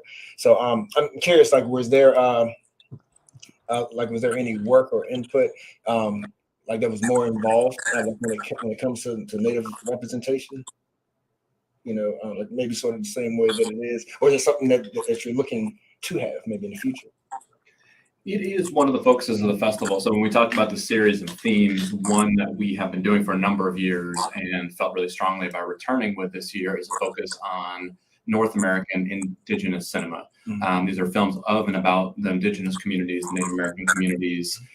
So one of the ones you mentioned specifically talks about racist representation in mascotting, around sports teams like the Washington football team and some others, and how this becomes really a token and a signal of an accepted racism. And it might seem small, it might seem like just a hat you're wearing or shirt you're wearing, but it really talks to a lack of disrespect and a lack of understanding of what these signals mean and portray to indigenous communities. We also have a beautiful film called Powerland, and have Ivy Camille Many Beats So coming in, who is that young filmmaker talking about activism and environmental activism from within indigenous communities. She's a young woman living on reservation lands, and talks about how the community is lifting itself up to fight back against environmental degradation, environmental racism, and other things that are affecting the indigenous community at large. Awesome. Thank both of you, Jody and Ilya, and Max. If it's cool with you, we'll wrap up. But I wanted to, definitely give you guys the floor to just, sort of make your last pitch. Let folks know, how to access their tickets. Sure. Also, folks that may want to get involved in other ways, like whether it's volunteering or whether it's folks who want to know, like when the submission, is open for festivals, all that. Sure. I mean, the best and easiest way to learn more about the festival program is to go online at virginiafilmfestival.org. Mhm. I think we've got a pretty good website. You can play trailers from a lot of these films. There's the synopses written about the films. There's a whole section that will show you both the photographs and the biographies of all the guest artists that we're bringing in, and the events that we're doing. If you're interested in filmmaking, we have an incredible series of panels on Saturday morning at the Code Building, and that's free and open to the public. We've got a great family screening of new film called My Father's Dragon that's based on Ruth Style Gammit's beloved children's classic, and that's going to be Saturday morning, and we've got a family-friendly price of $5 for kids under 12. So I think the best way to festival.org, you can get your tickets online. If you want to show up in person to purchase tickets, you can do so at the UVA Arts box office, which is on the grounds of the University of Virginia Culver Theater, and there is parking there. And then during the festival, we'll be selling tickets directly out of the Violet Crown Cinema as well too. So those are just ways to access the festival, and the festival is really open to everybody. It's essentially the price of a movie to attend. Some people don't understand that, but except for a handful of movies that we're charging $20 for, everything else is I believe $14. Now, a point that you brought up is like family or children programming, maybe something that you like to see increase, because there's one thing that I hear in Charlottesville a lot, and not just with the film festival, but like some folks say, I like to go, but childcare or whatever. Has there been more of a focus on doing more like family or children oriented? Well, I mean, we had a whole family program on Saturday morning where we did a free screening for kids, and we had all sorts of activities for kids and everything like that. And then the pandemic hit, and we said, we can't really do that right now. So we haven't returned to that yet. That's something we hope to explore, next year again. But right now we are offering this one film, which is a new film on this beloved children's classic that we think will really hopefully engage kids and families if they want to touch the festival in that manner right now. Right. So and I understand that I've got 3 kids and they're all older now, and I don't have to worry about the child care circumstance. I certainly went through that 10 years ago and completely understand it. So Jody and Eric, thank you all for the work. Is there any attendance protocol that people need to be aware of? Mask recommended, limited seating for social distancing, anything like that? No, the festival this year is moving ahead. We always encourage people to wear masks if they feel that they either feel more protected that way, or if they have any reason to believe that hopefully they're not showing up if they're negative. If they're positive, excuse me. But we're trying to move ahead with the festival without any restrictions or protocols this year. So we're not doing distance seating. We're not testing people or showing proof of vaccination or anything in advance this year. One quick item to mention, this is not specifically around COVID, but because we have had tickets now on sale for about a week or so, some of the events are proving to be very popular, and advanced tickets to some do sell out. That does not mean that you're entirely out of luck. You can go up and get on a wait list line, and very often some people do get in off those wait list lines. There tends to be a very popular screening. But I would say if any of this conversation, or if you're hopping over our website or seeing any of the ads, pique your interest in seeing a film, I would highly advise going out, getting an advance ticket through the website or through one of the ticketing offices, just to ensure that you're able to get into those screens. Great. Yeah, thank you all once again. And definitely looking forward to it. And again, appreciate y'all for staying in touch. Thank you. Thanks for having us on. Absolutely. Really appreciate it. Ladies and gentlemen, once again, we were joined by Jody and Ilya of the 35th annual 2022 Virginia Film Festival, set for November 2nd through the 6th. Definitely visit virginiafilmfestival.org if so moved, and definitely want to be a part of this It's a sporadic staple that we have in our community. So IMHO family, stay tuned. Still got another hour, over an hour left of show. So Sir Charles, Miss Max, tell a friend, tell a friend. We'll be right back at it. Mixology on 101 Jams. TLC, baby, showcasing the best talent in the state.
I am Ho Talk Show.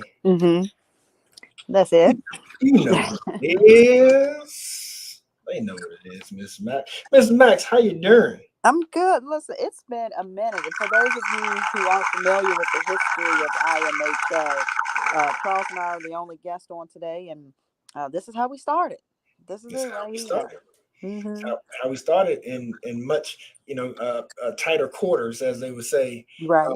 Not as many amenities as we have now. Mm-hmm. We had to cut our teeth, as they say. That's it. That's it.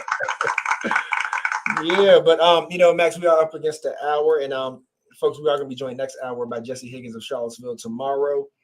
But Max, since it's been a minute, since Aaron and Razor have been been breathing all our air, we're gonna let it breathe a little bit right now.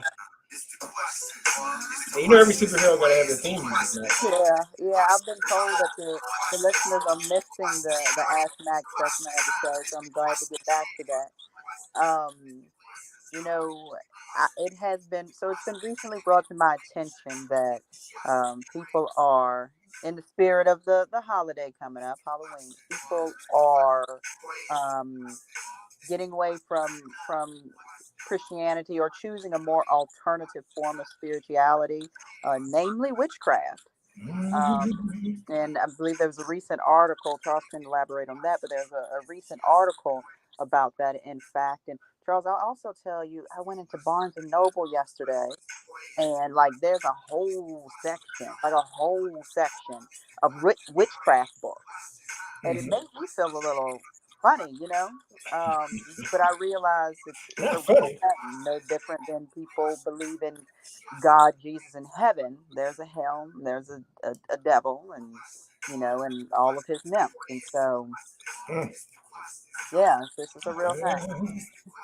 It And definitely is a real thing. so I guess this is more, I don't know if there's a question in there, but more so just thoughts on it about people getting away from your traditional religions and choosing things, namely witchcraft.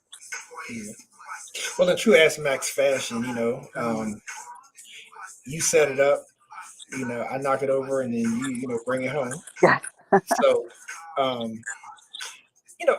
for me, but here's what it looks like to me, Max. Mm-hmm. As we've talked about before, when it comes to religion and beliefs, right? Like people are so jaded, right? People are like bored, tired in many ways. Like they see like a lot of ineffectiveness, like when it comes to organized religion. Uh-huh. Some say it's because we're like educated more than ever, and then the danger there is if you put your education above your spirituality. Yeah. You know, um, but really, Max, the core and in the essence, this is not a bad thing. Huh? At the core and in its essence, I'm listening. I'm and listening. at its core and its essence, and let me tell you, I feel like you about to pull a razor on me. no, this is Sir Charles. This is look, because what I think is happening, that is, in all its innocence, is that folks are trying to get back to the core, to the root of spirituality. Like they want to find something that they feel again, something that works. Because again, like once you see so many crooked pastors, once you see so many people blaspheming, so many hypocrites and whatnot, like it does make you question things, right? But I mean, come on, witchcraft, you can't get no more crooked than that. No, I feel you. Like so here's where I'm coming from with that. Like I'm not talking about that it's okay to worship the devil. Please don't think that's what I'm saying. But what I am saying is just like how you can have members of the KKK who claim that they're Christians. Right. You follow what I'm saying? Yeah. Like what I do know is that the root of especially us as a people, of like spirituality, and if we believe that Africa is the motherland and things of that sort, which I do, like I do believe that the original Hebrews, are of African descent, and that's not anti-Semitic, regardless of what the world may say. What I'm saying is that when it comes to spirituality, I feel like people are trying to get to the rawness of it. So it's just like how things like voodoo was like demonized by by American Hollywood, where really it was very prophetic. It was about someone having the gifts to heal, which the Bible speaks of, right? So the good side of it is that I feel like people are trying to get back to the rawness and the roots of good, like wholesome spirituality, and to really connect to our nature. Now, the bad side, absolutely, the bad side is that we're giving up and we're letting the devil have his way, and we're letting evil spirits reign, and we rather like send the world to hell in a handbasket because that's the way it was going anyway. Like that side is bad. But the side of people trying to connect on a deep, natural, spiritual level, I see nothing wrong with that. That's me, Miss Max. What you got? I mean, yeah, I really do feel like that we're living in a lost and confused world. And I don't know if it's so much of people trying to get back to something as it is people just lost. They don't know what to believe in, they don't know what to think. They're looking for direction and have no clue what's the correct one. And they're choosing any and all directions, you know? I mean, you can literally choose to be Christian today and then I don't know, some atheist the next day, you know? Like people have a difficult time thinking for themselves. Um, this, I personally believe there's a huge element of mind control going on this day and age. You know, like people, it shows in how someone can put something out there and everybody so easily can jump on the bandwagon of that belief or whatever it is that they stated and ride that thing out and look at it as gospel. You know, we can't think independently. We have no regard for life.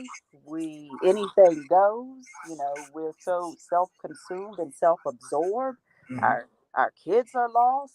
Like Yeah, I really just think we we take life so lightly. yeah, Um, you know, and it's just yeah. And I there's think that still a the lot of kids are evil crying out for things help. in this world, and I still choose the good, and I still believe in the good and the right Yeah, thing. But it's it's a horrible world, you know. yeah, Period. Point blank.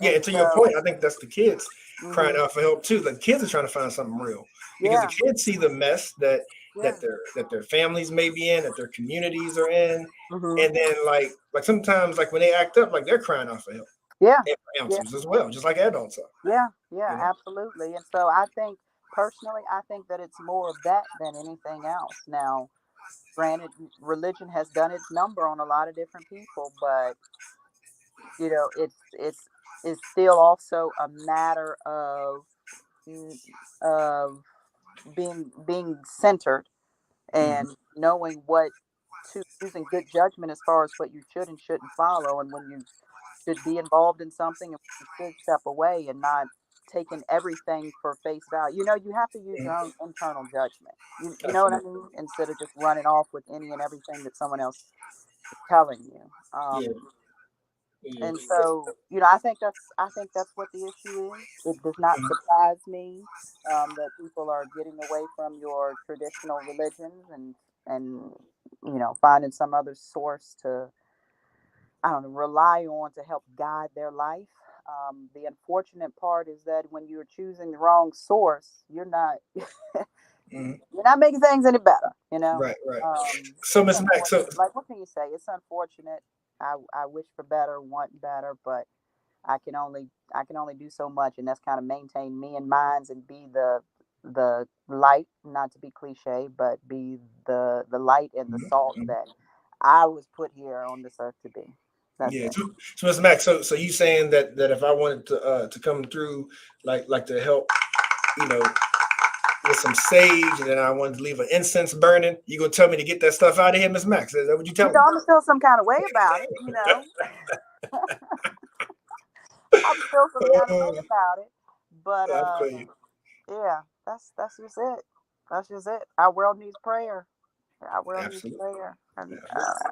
We need help. Okay, well, we up against the hour. You can go ahead and take us home, Miss Max. So, take us to break. We're gonna be right back to make sure we got our voting in order, our election season. Yeah, of course. Listeners, don't go anywhere. A guest from Seville tomorrow's up That's right. next, none other than Jesse Miss Higgins. Jessie Higgins. Any questions for her, feel free to hit us up at 434-422-9101. You can also send us a message on all of our social media platforms. We're streaming right now Yep. on Facebook, possibly even YouTube. Charles, you correct me if I'm wrong, but You right. stay You right. engaged, more information Worldwide. to share, IMHO style. You know how we do. We'll be right back.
We're the only All right, one Max, here we go. classics in today's hip hop and all. You already know. 1013 jams.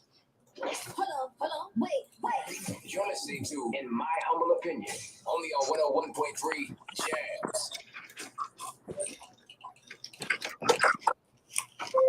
IMHO Talk Show.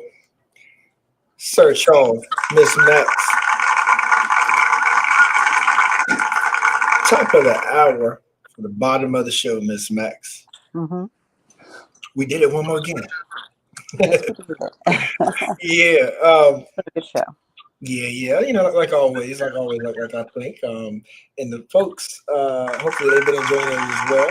And as promised, we want to be joined right now by our very own family. It's family time again. We have Jesse Higgins back in the building with us.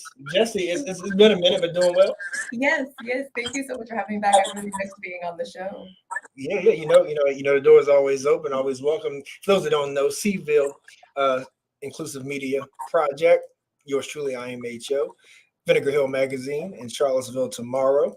So, it's about that time, Miss Max. We are in another fall. We're in another election season. Now, this one, in some regards, Jesse, as you bring the folks Charlottesville tomorrow's 2022 voter guide, this one is a little smaller when it comes to, there's not as many elections for the direct Charlottesville area, but of course, the surrounding areas are listening to us as well. And we're streamed worldwide. But when it comes to Charlottesville tomorrow's 2022 voter guide, what's sort of the takeaways? Like, what's the highlights from this year's voters guide?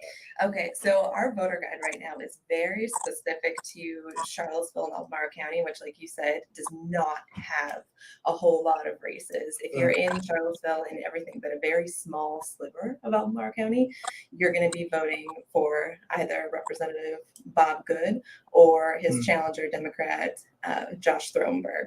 So it's a 5th district race. And that's it.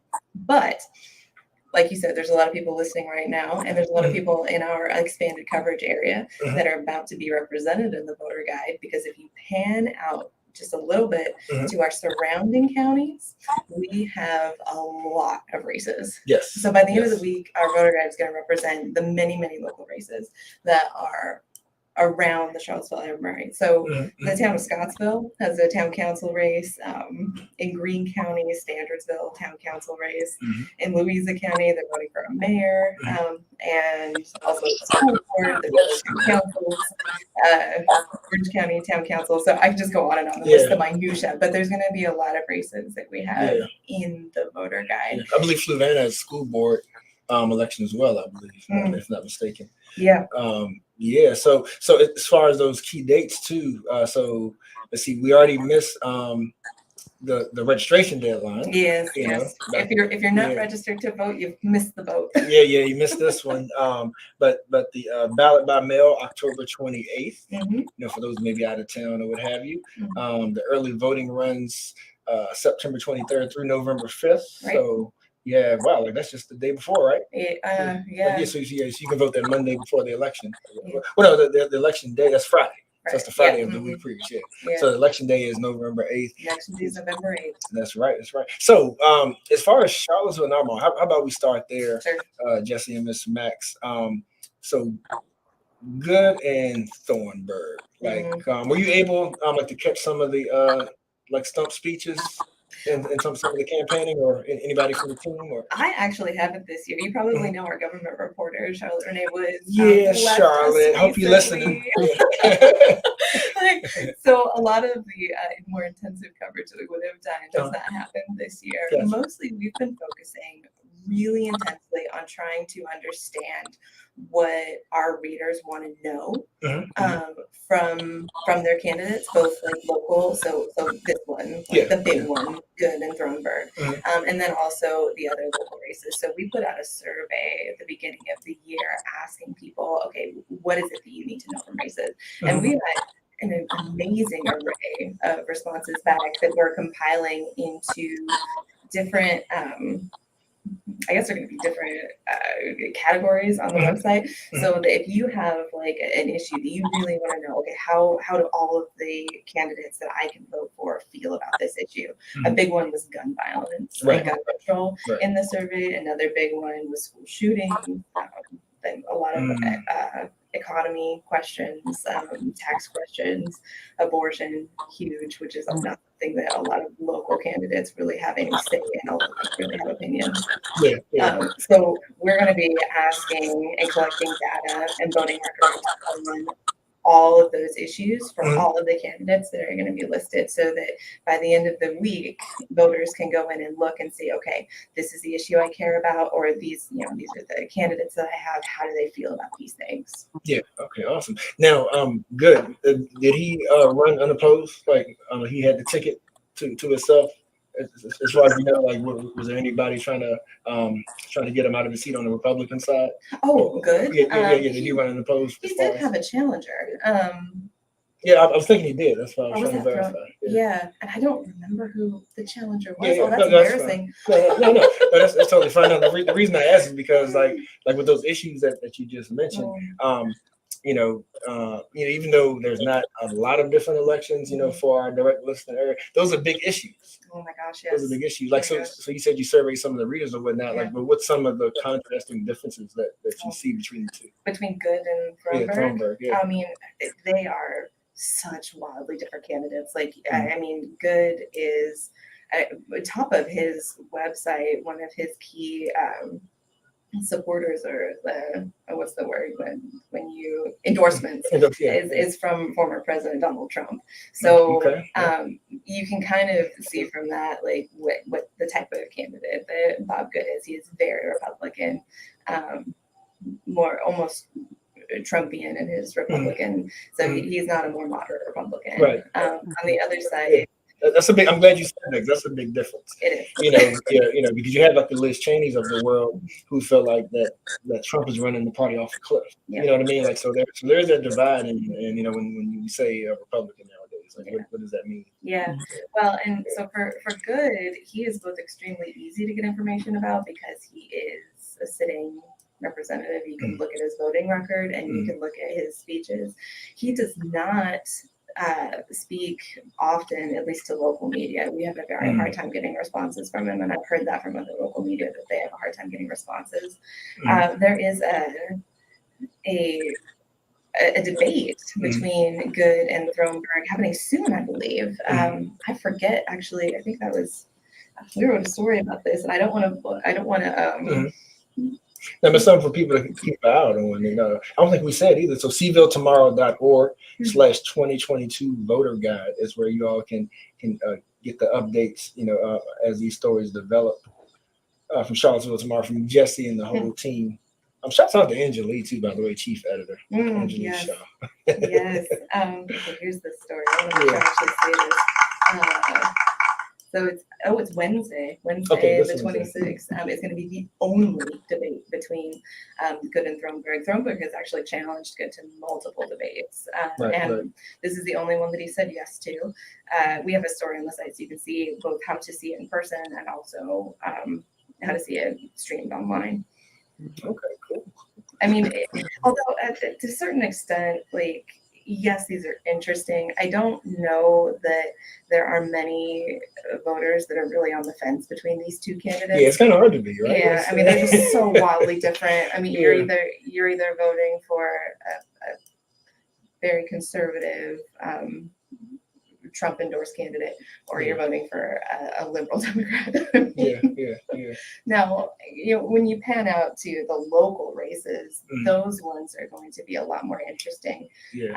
Where I'm personally, although I'm not voting in any of those because I'm in Charlottesville, very interested to see like what some of these different candidates think about the issues that our readers have identified as important, but that are issues that local officials don't have the same sort of sway in, or have a different type of sway in than our national leaders. So things like gun control. People have said that that's a really important issue that they care about on either side. But a town council they don't have a lot of say on Right, that, right. except one area they do is they can decide whether people are allowed to carry in their town Yeah, the town. or Yeah. on their Like their properties. businesses and Yes. stuff. Yeah, Yeah. So there is ways that they have a sway and not, but it's going to be very interesting to point out like both what they feel and how they can influence people's lives. Yeah. That's absolutely right. So it's like, so when you guys have been surveying your readers and whatnot, on the items that's most important to them, like I'm curious if you're able to get a gauge on the importance of just the voting in general, like Oh my gosh. like the demographics, Yeah. because I know that you guys from Giles on on through the staff, like are big on the numbers backing up the data, and so it's like, so are you seeing like that it's a generational thing? Like, I guess like some of your younger readers, and I don't know like how you separate, the folks you survey, but I'm curious on if folks are still as engaged, as they've been. Like does this, because we're like, we are talking, to our listeners, we're talking about your congressional district. The Congress holds a lot of power, Oh my gosh, so much. but it's like, are people excited? There's nobody really talking about it. Like, No, this is not a election that are that's getting a lot of notoriety, I guess, and perhaps it's because we don't have any local elections, and it's also because we're not voting for president. So I mean, and all of them are in Charlottesville. It's just this one race, and the thing about this particular race that I think makes it a little less exciting for people, especially around here, is it's the 5th district, and the 5th district is not Charlottesville and Albemarle. The 5th district is enormous. It goes, it's this massive rectangle that starts at the North Carolina border and just heads north and ends now right near the end of Albemarle County. There's a small sliver of Albemarle that's not part of it, but it historically has been a very conservative district. It's tended to vote Republican, with Albemarle and Charlottesville being a very notable blue island, and the turnout here does not tend to sway that outcome. Now, the 5th district looks different this year than it has previously. There was a pretty intense redistricting effort that was made at the state level to draw districts in a way that were less gerrymandered and more just, based on population size. Now, I haven't read, and I don't see that that's probably going to change the 5th district's voting outcome. It's still very conservative, although it looks much neater. In the coming years, when other districts come up for election, there's going to be major differences. The gerrymandering has stopped, and there's going to be a lot of districts, I think, that vote differently because of it. Yeah. And Miss Max, y'all got some election going over in Green. Are you excited, Miss Max? Excited?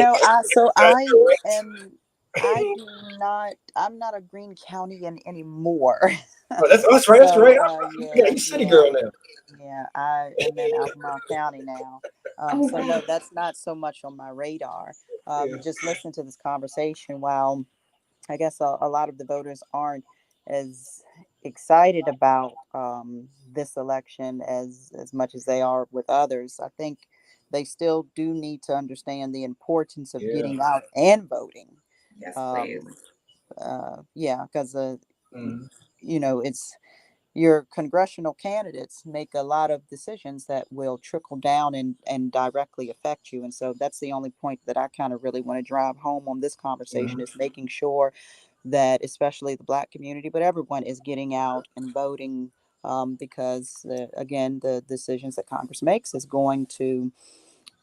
will definitely impact you, your family, or someone that you care about. And so it doesn't sound like there's not much you should educate yourself, but there's not, again, there's a stark difference in the candidates. And so there's not a lot of homework that you need to do. You just need to show up and really cast your vote. So no, you are spot on, Mr. Max.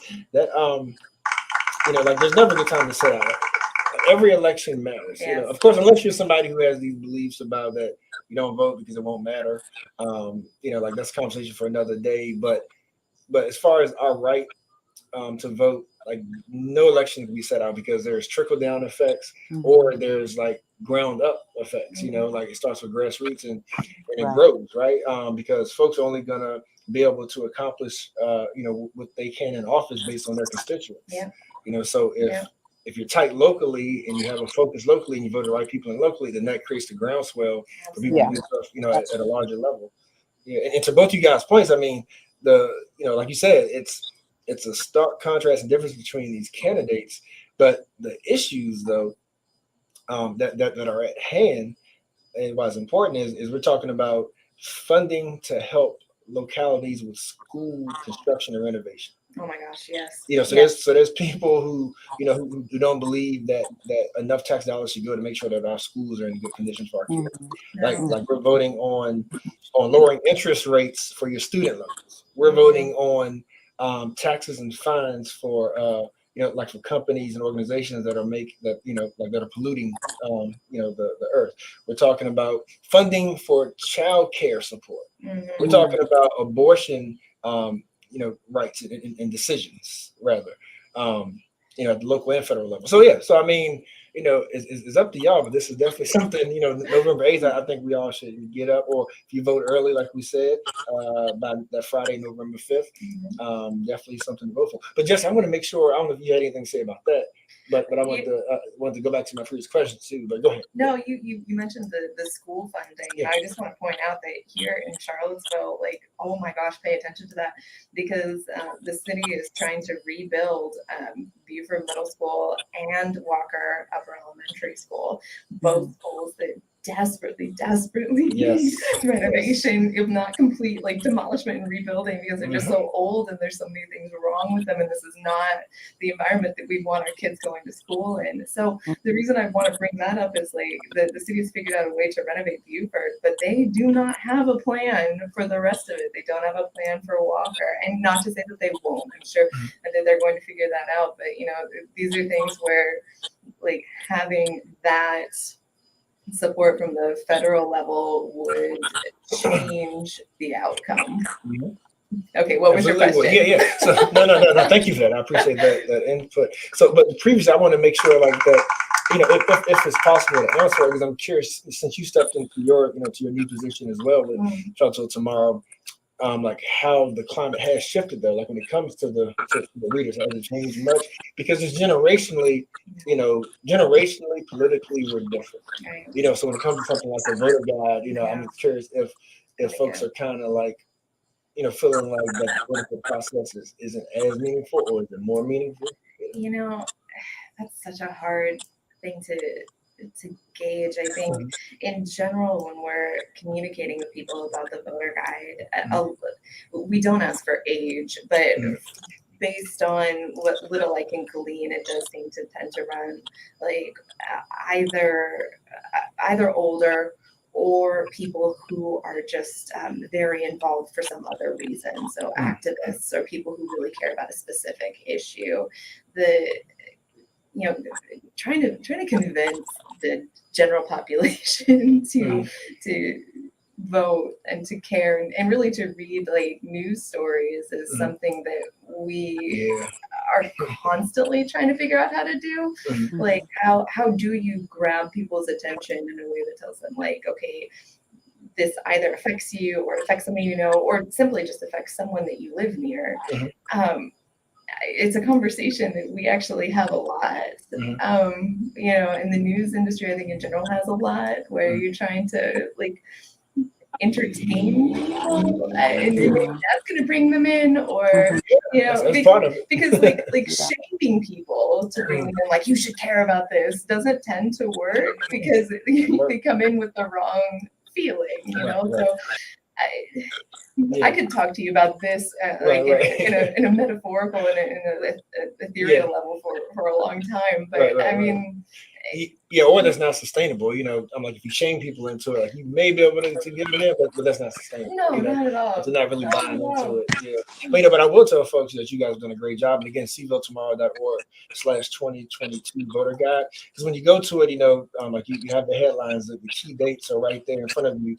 The list is separated when it comes to the difference between the candidates. And most importantly, listeners and Ms. Max, it ends with your voter guide, and the question is, what do you want to ask your candidates? So for the folks who feel like that they, won't hear back from their candidates, or the folks who feel like that I've called or written letters and didn't get a response or whatnot, like this is another avenue. Like these are folks who who are here, reporting, able to ask firsthand questions. So go to that website. There's a section at the bottom. What do you want to ask your candidates? And you can simply put in what matters most to you. And we are reading those. We are reading those responses. That is really like at the beginning of this conversation, I talked about the things that people said they cared about most. And that we got that directly from this survey. We really have not done any other research in order to compile questions. We are asking candidates what our readers care about. What are some of the things that you've heard about guns? Oh my gosh. Lots of questions. I mean, so there's a lot of questions about, are you going to impact stricter gun control laws? And, and some of them, a lot of the questions are very general. There are some very specific ones about certain types of restricting semi-automatic weapons. Or just in general, just like making it more difficult to purchase without a background check. So those are things that at the national level, the Albemarle Charlottesville candidates will have a say in. I think. And are you getting a sense that they're more in support of stricter gun rights or policies, or the opposite? I mean, in our survey, I wish I'd actually brought it with me so I could look down it. There tended to be more questions that indicated that the voters were in favor of gun control, but there were also plenty of people who are very concerned about Second Amendment rights and wanting to keep, which unless we pass another amendment, it's going to be pretty difficult to overtake. So I do think that we are our readers are not all uniform. They're not all liberal. They're not all conservative. So and that's where my feelings aside, the voter guide is really about just information. What do these candidates feel? How do they intend to vote in their capacity, and in the ways that they're actually able to make a difference about these topics? That's right. Giving information like a good news team would do, right? Thank you. Fair and balanced. Oh God.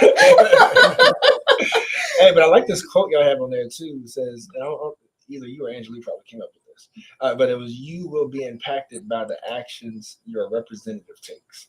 So we seek to elevate your voice and your questions through our journalism." That's a powerful statement right there. I like that. I like that. Yeah. So, well, Jesse, thanks for joining us. You feel like there's anything we're missing? Like, what else should the listeners know for this year? The one thing I want people to know is that by the end of next week, this voter guide is going to have a lot more information. So, hold tight for a second. If you're listening to this and you're jumping on there, wait, she talked about all of these different things, and where are they? They're coming. If you haven't voted yet and you want some more information and you're perhaps in one of these localities nearby that's got a lot of local elections, we're going to have a lot more information for you. So check back. Like the people in Madison County, Max, that's dealing with that crazy school board. You come out that way, right? Yeah, I don't know if I'm supposed to say that, but I did. So Jesse, while we have you, is there any other hot button topics that Charlottesville Tomorrow is writing about or talking about that you'd care to share? Oh my gosh, one of the things, we have so many good stories coming up, Max.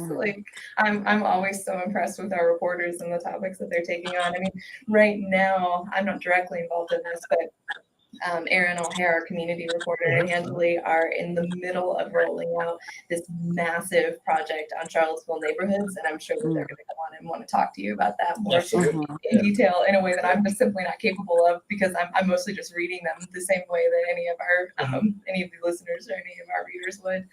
But like marry data about how the Charlottesville neighborhoods are changing with history Mhm. of like, so this is how our city has changed both literally when you look at it from an aerial view of a map and demographically and culture. So Right. it's fascinating. It is.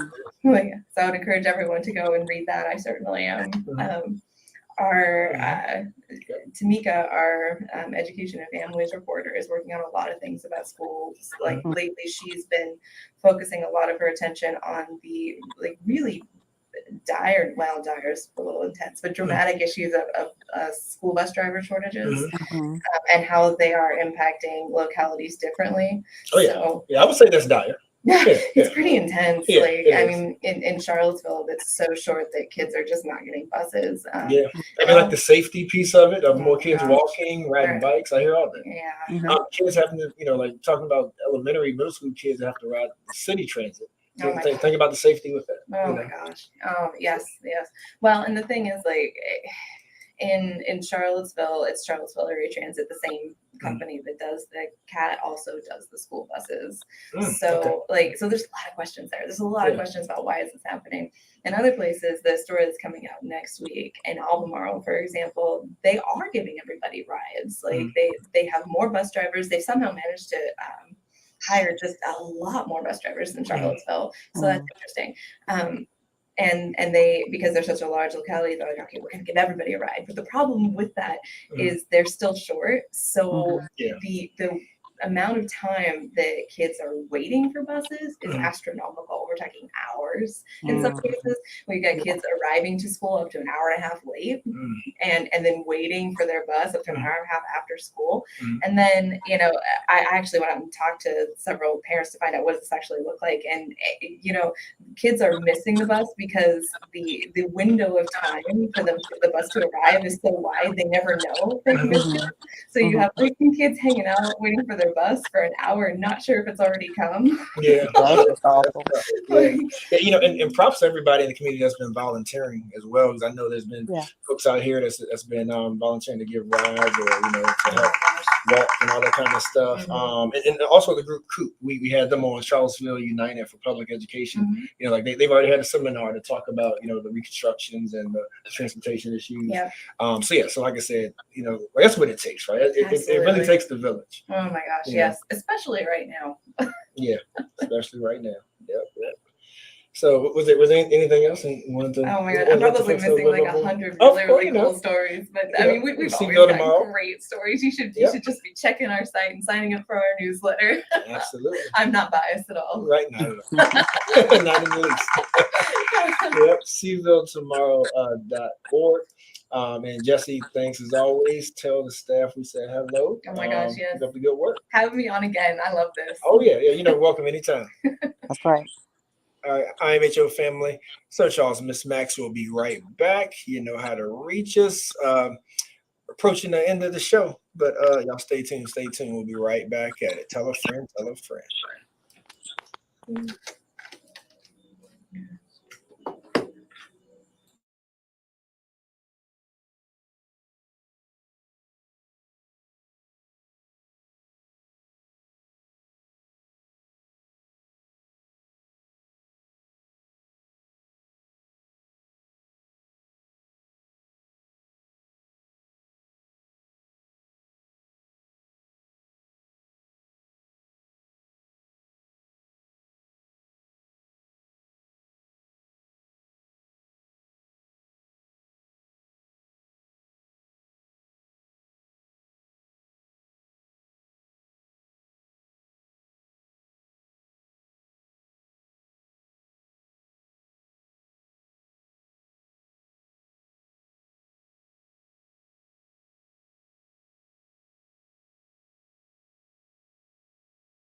Make room.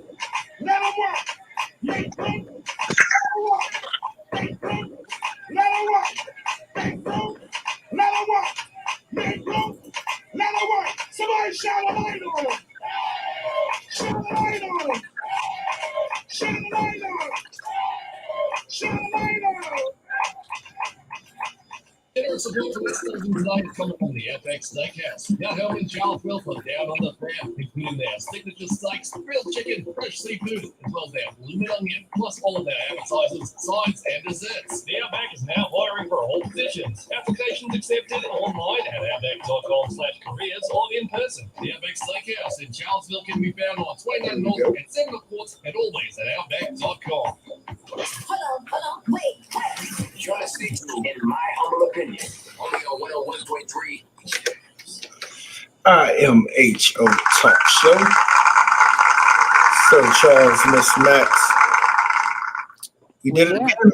We did it again, Miss Max. Yeah, we did it again. It was a good show. It was a good show.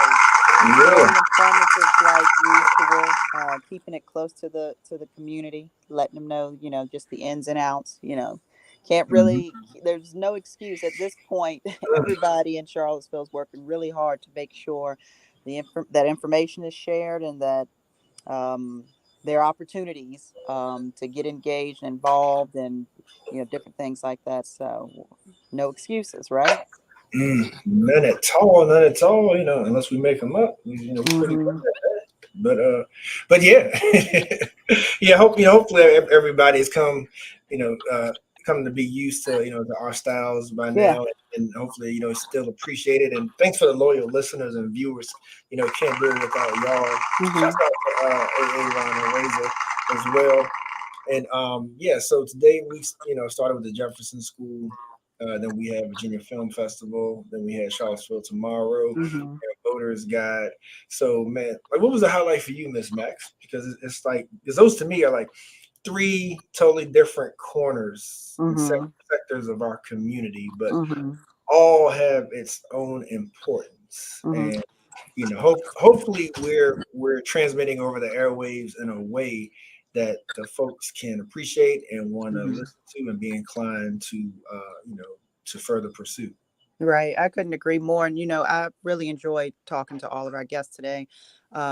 But I especially enjoyed our discussion with Leslie at the top of the show. And again, it had a lot to do with the passion that Leslie had for the work that she does. That was evident. And too often we as Black people don't see the value in ourselves or our culture. And we act as such. And just to be able to hear the love that she has, and again, the reverence that she has for the Black community, it makes me happy, quite honestly. And it makes me happy to know that something like that exists right here in Charlottesville. It's good to hear that there again are several people working in their respective corners of the city to accomplish the overall goal, which is to love our people and create opportunity for our people and to let our people know that we care about them. And so again, that really genuinely made me happy to have that discussion with her. And I hope our listeners were really paying attention. And not just paying attention because, we talk about how knowledge is power, but of course it's the execution of that knowledge that is really, truly the power. And so I hope people just didn't listen and nod their heads and say, oh, that's nice. But I hope that they really heard something that they can actually put into work and take advantage of and, get their kids involved in. I mean, it's okay if they sit there with the face tight while they listen to a lecture or touring something or, partaking of something, because I think all too often, and I deal with the same thing with my own, is that while it looks like they may not be absorbing and paying attention and, the mind's a million miles away, they are. They are. And, you can get it wrong 101 times, but all you need to do is get it right that one time. That's right. In order to, change something. And so, it was great talking to her.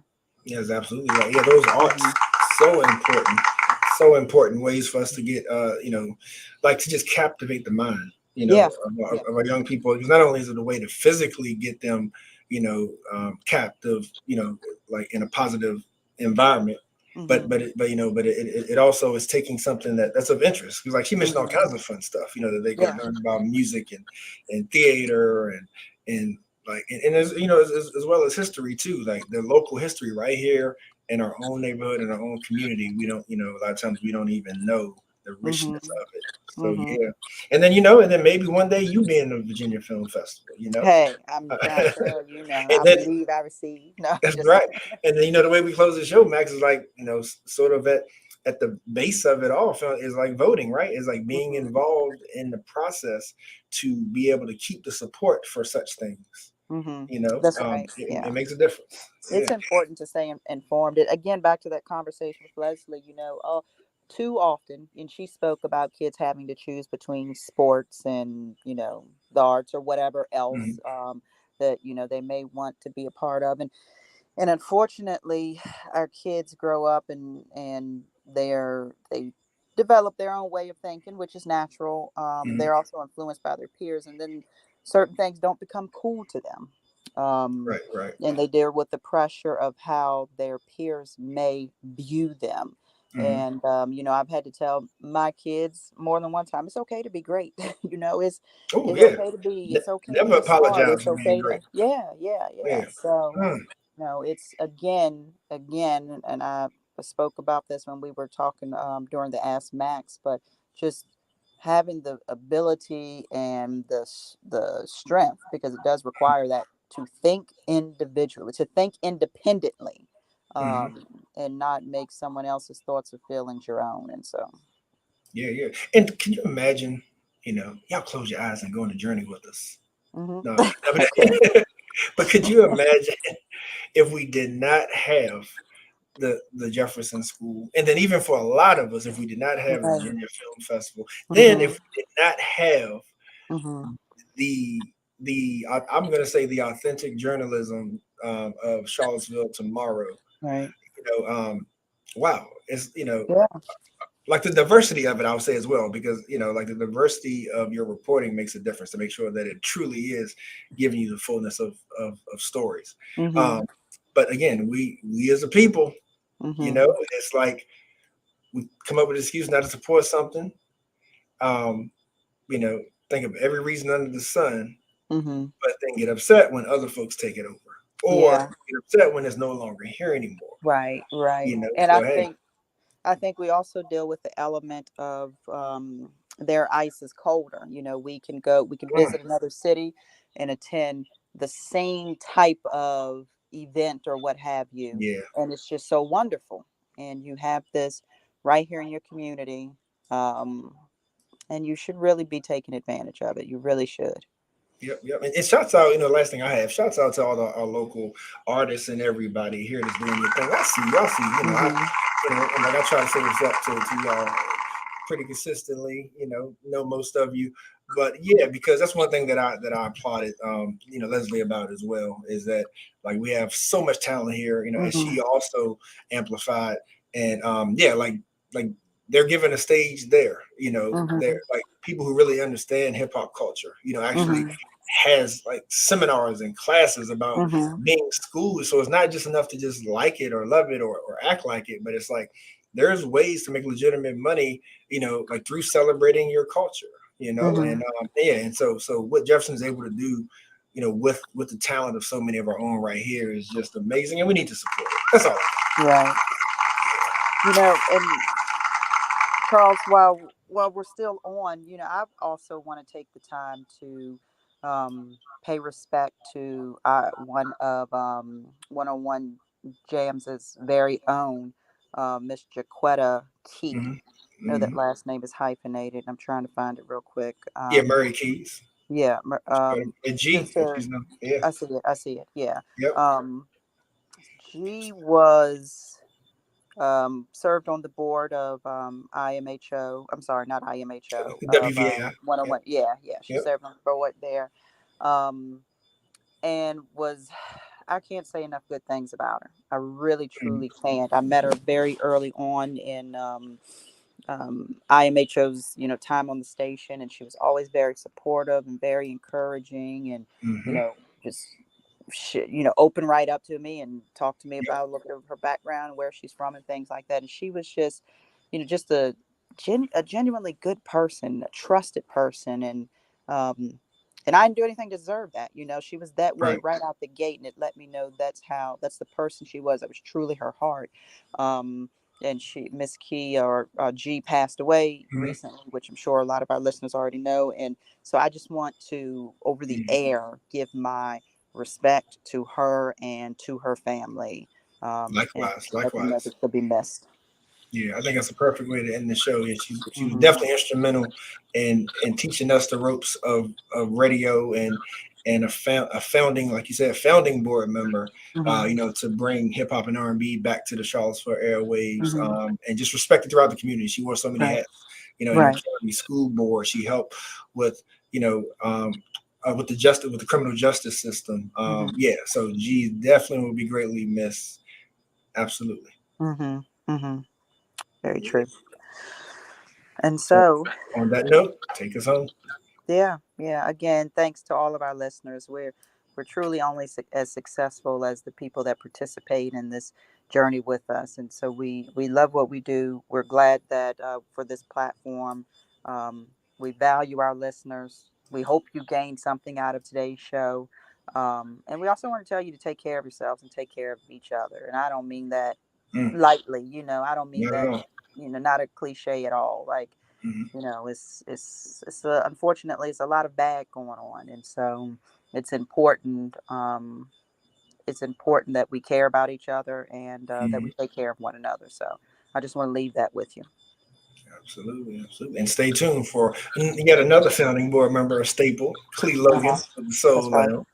After That's it. this, but definitely rest in heaven to Jaquetta Murray Keys. Should have let you go.